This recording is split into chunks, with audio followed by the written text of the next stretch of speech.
Fast, accurate, and deadly. Yes, that is how one would describe Glenn McGrath, the spearhead of Australia's pace attack for most of the 90s and first decade of the 2000s. McGrath was a thorn in the flesh of the best of the batters. The man could bowl 6 balls in one area, and before you knew it, he was done with the over. Difficult to score against and even more difficult to survive. He was a nightmare with the ball in hand and won games almost at will.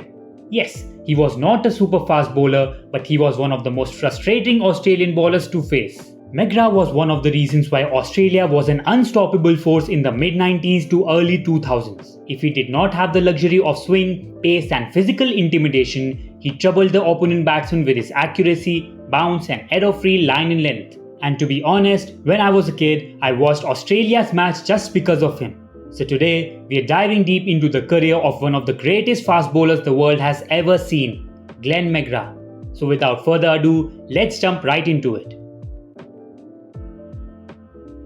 Glenn Donald McGrath, born on February 9, 1970 in New South Wales, Australia, was destined for greatness right from the start as he was selected in the Test team after only 8 first-class matches, showing his rapid rise to the top. The 6 feet 6 inch pacer played his maiden Test against neighbour New Zealand in 1993, taking 3 wickets in that match. He picked up 19 wickets in his first 7 Tests before the 94-95 Ashes, but in the Ashes, he went wicketless.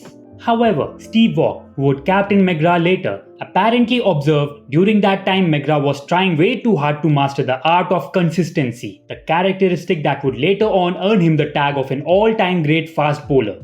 McGrath later himself said, "I do not like to see guys substitute pace for control. You just need to work harder on getting that control without giving up something else." The 94-95 Ashes series was the last time when McGrath would struggle against England, as he took a total of 157 wickets against England.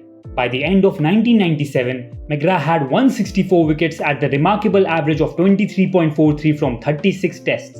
It is a figure very close to the man upon whom McGrath has based his career, Dennis Lillee, whose 355 test wickets came at 23.92. In 4 series completed in 1997, McGrath took 82 wickets, 26 at 17.42 in 5 home tests against West Indies, 13 at 22.23 in 3 against South Africa away, 36 at 19.47 against England in the Ashes series, and 7 at 18.28 in 1 test against New Zealand. After 1997, he continued to rise and there was no stopping him. Hey, by the way, I work really hard on these videos and I would really appreciate if you just like the video and subscribe to my channel. Since McGrath lacked pace and swing, he attained a special technique, which Shane Warne labelled as torture technique. McGrath aimed to drive the batsmen mentally, not giving them easy runs, slowly building the pressure and then get them out. McGrath himself admitted to this, saying, "I only look to get a batsman out one of the 3 ways: bowled, LBW or caught behind. I thought it is pointless bowling middle stump because it would take away all my slips and it makes it easy for the batsman to score runs on the leg side. So off stump or just outside was where I wanted to bowl." Cricketers like Sachin Tendulkar and Brian Lara would often struggle against him, as he was successful in frustrating even the greats of the game. He has dismissed Sachin and Lara 13 and 15 times respectively, proving how much they struggled against McGrath. Later, Sachin even admitted that McGrath was the most difficult bowler he has ever faced. If we talk about his stats, in Test cricket, McGrath claimed 563 wickets and became the 5th highest wicket taker, surpassing West Indian Courtney Walsh, who had 519 wickets. His best performance in a Test match came against Pakistan at Perth in 2004, where he secured an insane 8 wickets and giving just 24 runs. And due to him, Pakistan were all out for just 72 runs. In ODIs, the man has 381 wickets in 250 games with the best figures of 7 for 15, third best spell of all time in ODIs.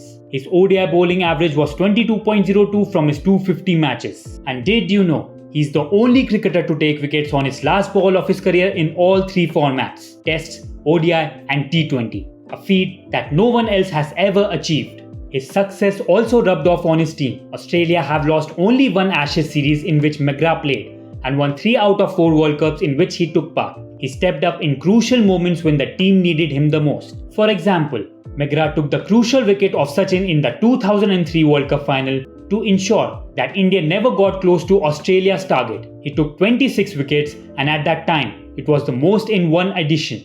His domination during the 1999 World Cup, where he played a pivotal role in Australia's triumph, showcased his ability to rise to the occasion. The 2005 Ashes series, often dubbed the greatest Test series, witnessed McGrath's brilliance as he took his 500th Test wicket in that series. McGrath's major strength lied on the mental side of the game and not the skill side. He was so confident that even his dreams were positive, and negative thoughts were by far away from him. That is positive reinforcement.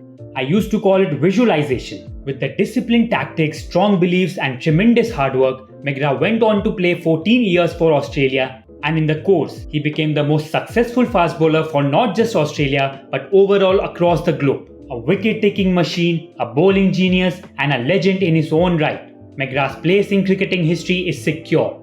In an era where the bat was beginning to dominate over the ball, he was the most difficult to read. Loved by many, hated by some, and respected by all, be it teammates or opponents. McGrath with the ball in his hand was poetry.